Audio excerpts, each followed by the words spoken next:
Folks, here we are today at the old Windsor Quarry site. Beside me, 20 metres of tuff. 200 million years ago, fiery rain in the form of a super hot chiroplastic flow came down a valley just here and settled and welded into this rock. And around the turn of the century, 1920 or so, Bowser and Lever decided they'd dig it out, sell it, which they did. Awesome stuff. But one woman, one very tenacious woman, a Ms. Vera Isabel France, said, "You're not having my place, mate." And let's have a look at what happened to her house and her over time. And during World War II, quarry was disused. They then decided to put fuel tanks here for the Royal Australian Navy. We'll have a look at that as well, because, you know, it's interesting. And we're here, so let's do it. So you know what I'm going to say. If you dig the vibe, like and subscribe. Let's rock. Rocking with T-Rocks, he's the man, he'll show you what it means. From our mystic shores to outback sands.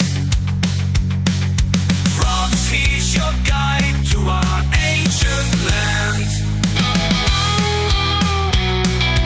Ancient guide to our ancient land.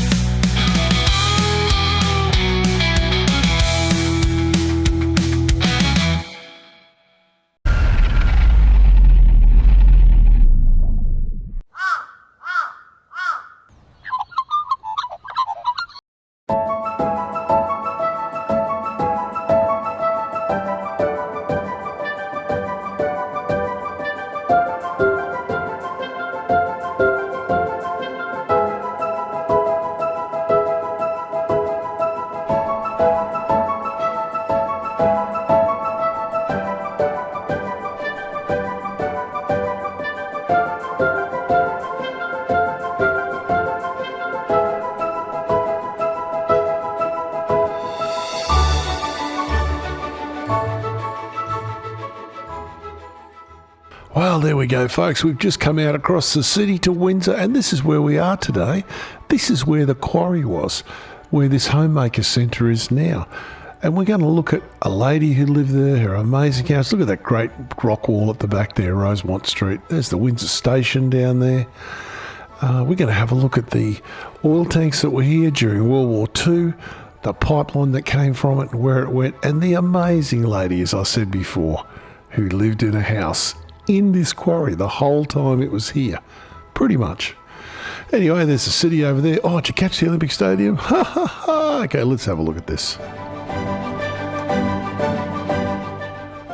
Well, here we are, folks. 1946. They put these oil tanks here for the Royal Australian Navy. And look at that. That's the lady's house in between those tanks. Amazing stuff. Here we are. We've moved forward a bit here. 1961. Still here. She's no longer with us, unfortunately.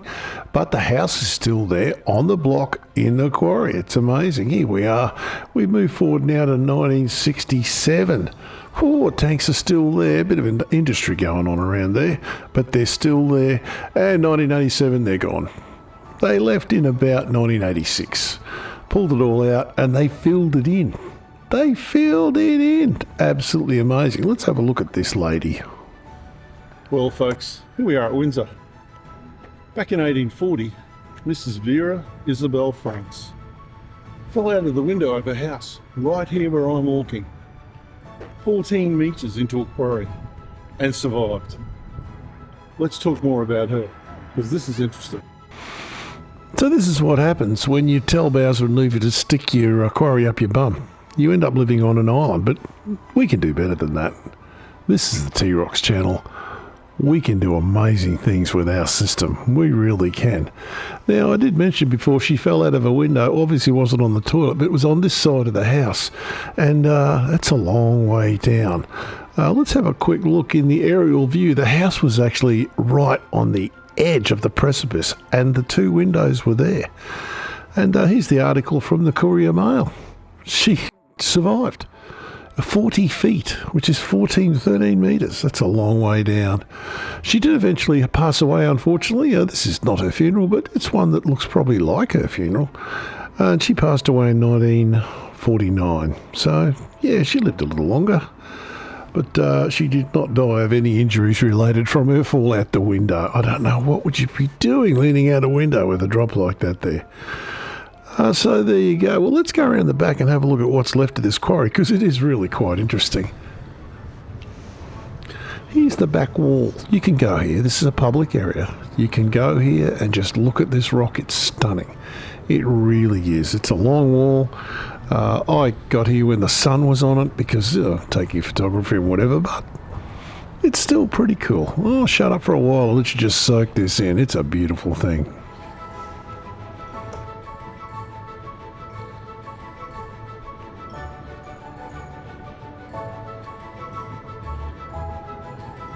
So we crashed that gate doing 9.8. Let them truckers roll. 10-4. Sorry.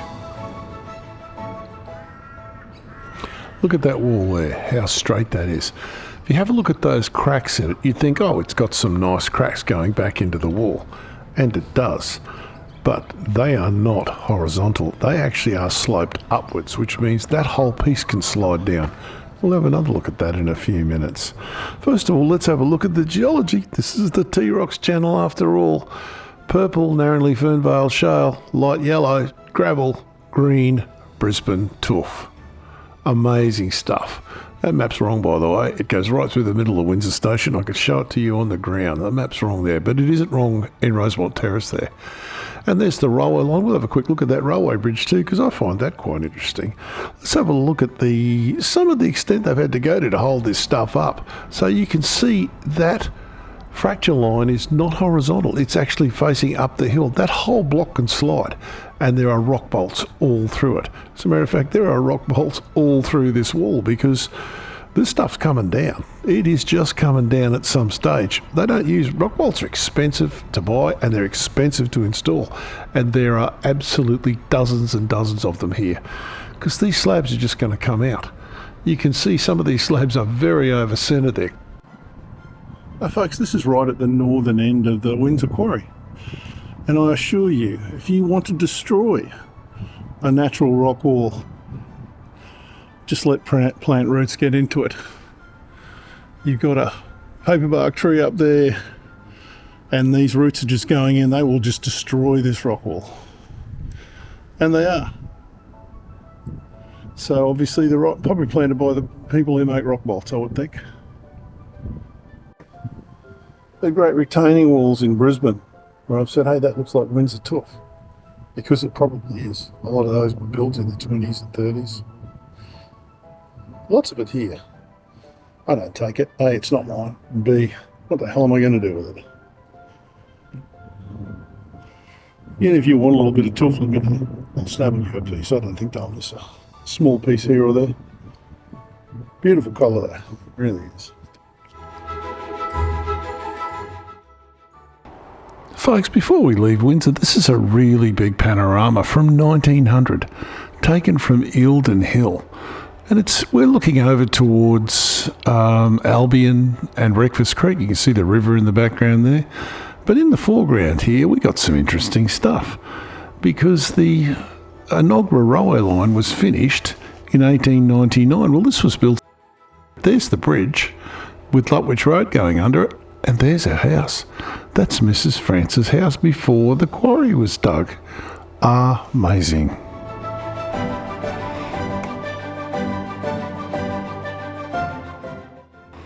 Folks, you saw the rail bridge before. This bridge was built in 1899 or thereabouts. Yeah, there's still a bit of monkey magic.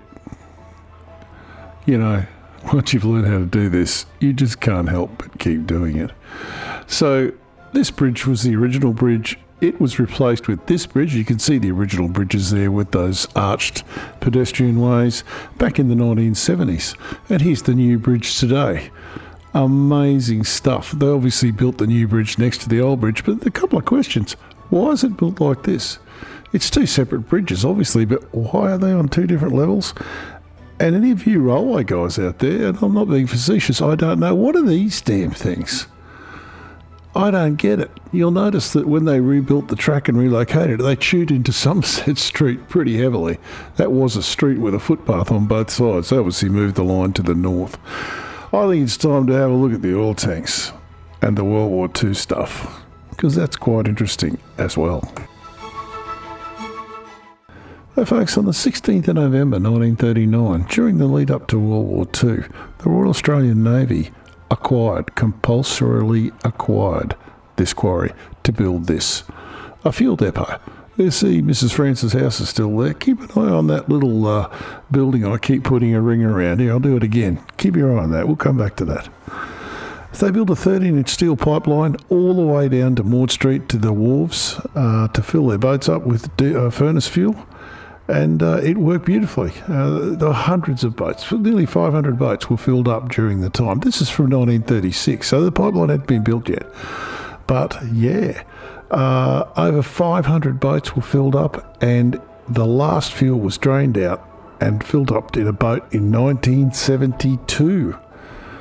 So there you go. I didn't realise they used it for that long, but they just stopped using furnace oil in their boats. Then they switched to diesel, and they didn't need it anymore. So they decommissioned it. Well, folks, remember when I told you to keep your eye on this little place? Well, this was the gatehouse. That's 1936. It was there the whole time. It still exists. Here it is out at Woolston Farmhouse, out the back of Wacol. It's the gift shop. It's the same building from all those years ago. Probably 100 years old. And of course, once you've learned how to do this 3D stuff, you just can't stop. You just can't get enough. It's like cracking bubble wrap. Anyway, we're nearly there. Well, there you go, folks. It's a fitting place to end this tale. Down here on the river, where the Royal Navy docks were. This is where the 13-inch steel pipeline that came down from Windsor, all that diesel oil gravity fed to fill up Royal Navy ships during World War II and afterwards for a while. And this is where it ended, right here on the river at what is now Tenerife. So anyway, I hope you enjoyed that tale. I did. I reckon that woman was amazing. So, if you dig the vibe, like and subscribe. More coming soon. Keep rocking, because T-Rocks is... If you can't trust the governments of the world, then who can you trust? Oh, I see nothing. I was not here. I did not even get up this morning. Albert Einstein. What kind of a name is that for a scientist?